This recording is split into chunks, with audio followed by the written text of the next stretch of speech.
my friends and I decided to have a weekend getaway at a secluded cabin in the woods. Leah, Sydney, and I arrived at the cabin, eager to bask in the tranquility of nature. The dense forest surrounded us. It was a reminder that we were far away from the everyday life of our busy hometown. We settled into the cozy cabin, seeking respite from the world outside. As we gathered around the crackling fireplace, conversations filled the air, and our voices were full of anticipation. We shared stories, reminiscing about our lives, dreams, and fears. Laughter intertwined with the flickering firelight, creating a sense of comfort and camaraderie. Night fell, casting an eerie darkness over the cabin, enveloping us in an unsettling stillness. The ringing phone shattered the silence, its tone filled with malice. Fear gripped my heart as I listened to the chilling words on the other end. I huddled with Leah and Sydney, our voices trembling, seeking comfort in each other's presence. Then it happened. The door swung open with a bone-chilling creak, revealing a figure shrouded in darkness. My breath caught in my throat as I fixed my gaze on him. He wore a torn, black hooded cloak that billowed ominously around him, emanating an aura of malevolence. His mask, a terrifying visage, concealed his identity behind an expressionless facade. The pale, featureless face sent shivers down my spine. Hollow eye sockets and a twisted, open-mouthed grimace adorned the smooth, ghostly white surface. The mask seemed to taunt us, hinting at the horrors that lay beneath. In that horrifying moment, we bore witness to the merciless attack on Leah. Ghostface sprinted towards her with a terrifying speed, his knife glinting menacingly in the dim light. Leah's eyes widened in sheer terror as he closed in on her, his intentions clear. With a swift, brutal strike, he plunged the blade into her defenseless body. The sickening sound of tearing flesh and Leah's agonized cries pierced the air, mingling in a chorus of horror. Blood sprayed in gruesome marks, staining the walls and floor, as Leah's life slipped away. Her vibrant spirit extinguished, leaving behind a lifeless shell that embodied the weight of our shattered hopes. The brutality of her death etched itself into my mind, an image I could never erase. Shock paralyzed us, rendering us helpless in the face of this unspeakable evil. Sydney and I stood frozen, consumed by fear and disbelief. The realization of the imminent danger enveloped me like a suffocating fog, propelling me into a frantic fight for survival. But before we could react, Sydney's trembling form stumbled and crashed to the floor. Her cries of pain mingled with the chaos that unfolded around us. Ghostface, reveling in his sadistic power, turned his attention to her. I watched in horror as he towered over Sydney, his presence suffocating, his knife poised to strike once more. With a cold, menacing voice, Ghostface taunted Sydney, a cruel smile hidden behind the haunting mask.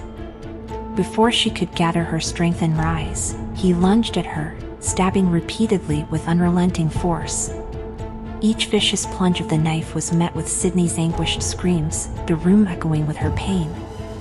Blood pooled around Sydney's broken body, staining the floor with a crimson hue.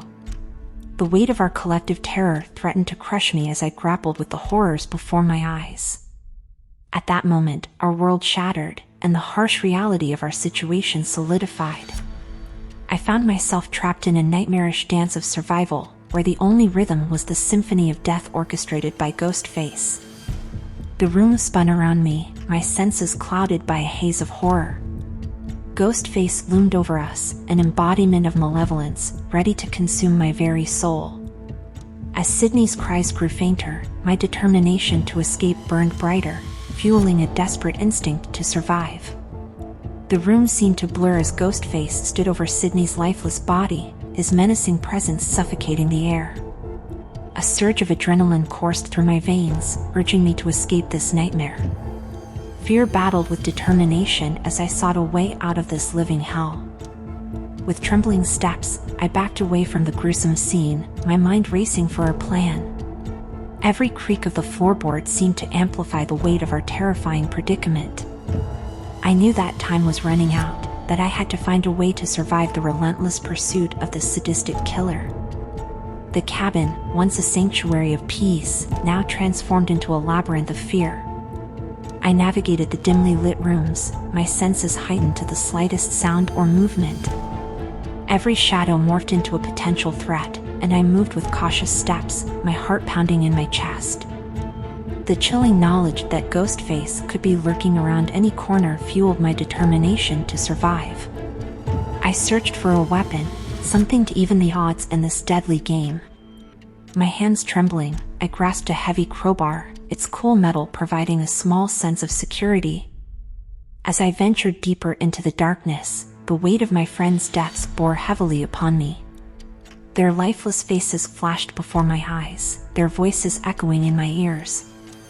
I felt their spirits urging me to press on, to fight against the evil that had torn them from this world.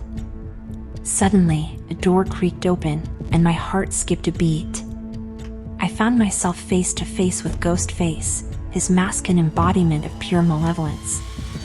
The twisted grin etched upon the mask sent chills down my spine, a grotesque caricature of a smile that held no mirth or warmth. A surge of adrenaline propelled me backward as Ghostface lunged at me, his blade gleaming with deadly intent. I swung the crowbar with all my might, connecting with a sickening thud against his arm. He recoiled in pain, but his determination was not broken. My survival instincts pushed me to the brink of exhaustion. I fought back, my body bruised and battered but driven by a fierce will to survive. Time seemed to lose all meaning as the struggle continued, the fight for my life becoming an all-consuming obsession. The haunting mask of Ghostface seemed to mock me, an ever-present reminder of the horrors I had witnessed. In a moment of opportunity, as Ghostface's guard momentarily faltered, I seized my chance. Summoning every ounce of strength and courage, I struck a final blow with the crowbar, landing a direct hit to his masked face. He stumbled backward, his hold on the knife loosening. It was my chance to escape. With adrenaline coursing through my veins, I sprinted towards the exit, my breath ragged and my heart pounding. The cabin's door swung open, welcoming me into the night air. I ran for my life, never looking back, leaving behind the scene of unimaginable horror as I fled, haunted by the memory of my friends' brutal deaths.